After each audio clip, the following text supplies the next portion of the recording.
कर रहा है, बस तुम चुप रहो। पर यहां चुप रहा नहीं जाता, विचलित हो जाते हैं। जहां असत प्रेरणा हुई तो या तो ऐसी क्रिया कर दी या वो ऐसे दुखी हो गए, हमारे मन में तो ऐसा आता है वैसा। चुप रहो, ऑपरेशन शुरू है तो मवाद निकलेगा, गंदगी निकलेगी, और जो गंदगी निकलेगी तो फिर अच्छे से वो घाव भर जाएगा। जितना दोष निकल रहा है उतना ही सद्गुण आ रहा है। अंतःकरण में भागवतिक सद्गुणों की प्रतिष्ठा होने में देर नहीं लगेगी। किसको? जो नाम जपने के साथ नाम का ध्यान करता है या नाम जपने के साथ रूप का ध्यान करता है। अब उसके हृदय में भगवत स्वरूप, पवित्रता, शांति, संतोष, निर्भयता, निश्चिंतता, समस्त दैवी संपदा प्रकाशित हो गई। अब तो एक एक नाम के साथ उसको स्वाद मिलने लगा और दिव्य स्वरूप भगवान का उसके हृदय में झलकने लगा।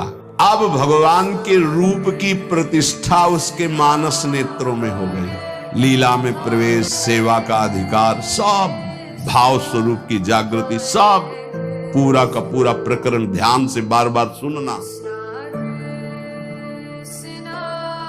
जब कोई साधक नाम जब प्रारंभ करता है, नाम जाकर के अंदर ज्ञान जागृति नहीं करता। प्रारंभ में सुप्त वासना प्रवृत्तियां जो छुपी उनको जागृत करता है। उठ और भाग यहां से। अब वो कुसंस्कार, दुर्गुण, दुराचार दल के दल वहां हैं अंतःकरण में। जैसे जैसे साधक नाम जब बढ़ाता है वैसे वो अपने बल के साथ प्रकट होते हैं। परमार्थ का साधक यदि सत्संगी नहीं हुआ तो वो समझता है कि ये तो बहुत बड़ा विघ्न सामने उपस्थित हो गया, हृदय जल रहा है और पाप वासनाएं इतनी बढ़ती जा रही। साधक में प्रारंभ में इनका परिचय ना होने के कारण वो पराजित होने लगता है कि अब तो बहुत गंदी बातें आ रही हैं, भजन रोक दो। अतएव साधक घबराए नहीं, इन विकारों के अधीन न हो, नाम जप रूपी परम साधन छोड़े नहीं।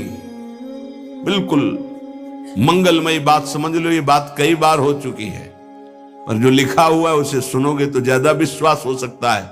वैसे लगेगा ये अपने मन से कहते हैं।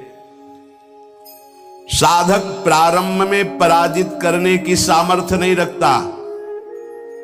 अतएव घबरा करके इनका परिचय ना जानने के कारण वो या तो इनके अधीन होकर फिर गलत कार्य करने लगता है या भयभीत होकर साधन नाम जप करना छोड़ देता है। किंतु यदि गुरु कृपा पात्र साधक प्रभु के नाम की वास्तविक महिमा जो सुन चुका है, ऐसा अवसर जब आता है कि हृदय में बड़ी गंदी बातें, बड़ा प्रपंच उदय हो रहा है, तो वो समझने लगता है नाम काम कर रहा है, नाम काम कर रहा है। अब हमारा हृदय खाली हो रहा है, ये वासनाएं निकल रही हैं, समस्त हे गुण, दुर्गुण, दुराचार प्रवृत्तियां नष्ट हो रही हैं। बार बार वही हमने अनंत जन्मों में किया, इसलिए बार बार वही आ रहा है, आ नहीं रहा, वो जा रहा है, हर वृत्ति जा रही है। अतएव और नाम उच्चारण बढ़ाए और सत्संग सुने, जिससे हिम्मत बनती जाएगी। घबराओगे नहीं, बड़ा भारी युद्ध है, एक दिन में सब डिलीट नहीं हो जाएंगे। धीरे धीरे जिन गुणों से भगवान रीझते हैं, ध्यान देना, एक विकार गया, एक गुण आ गया, वो विकार की वृत्ति गई, दूसरा गुण आ गया, खाली नहीं रखता। ये बड़े काम की बात है। जैसे जैसे नाम जब चलेगा, दुर्गुण, दुराचार, दुर्विचार, पाप प्रवृत्ति खाली हुई, उतने में सद्गुण सदाचार आके बैठ गया कि अब दोबारा उसको जगह नहीं मिलेगी। और धीरे धीरे वो पूरे के पूरे दुर्गुण, दुराचारों को हटा करके साधक में सद्गुण सदाचार स्थापित कर देता है। नाम, पहला प्रभाव नाम का। साधक को ये बात ध्यान रखनी है कि ये दो वृत्तियां आपके अंदर प्रारंभ में होंगी, दोषापनयन और गुणाधान।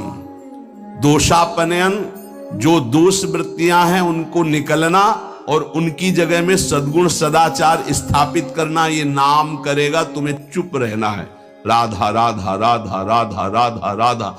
विचलित नहीं होना कि मन बहुत हमारा परेशान करता है, बहुत विकार आ रहे हैं, अब कैसे रहूं। खुशी मनाओ, गंदी बातें निकल रही हैं।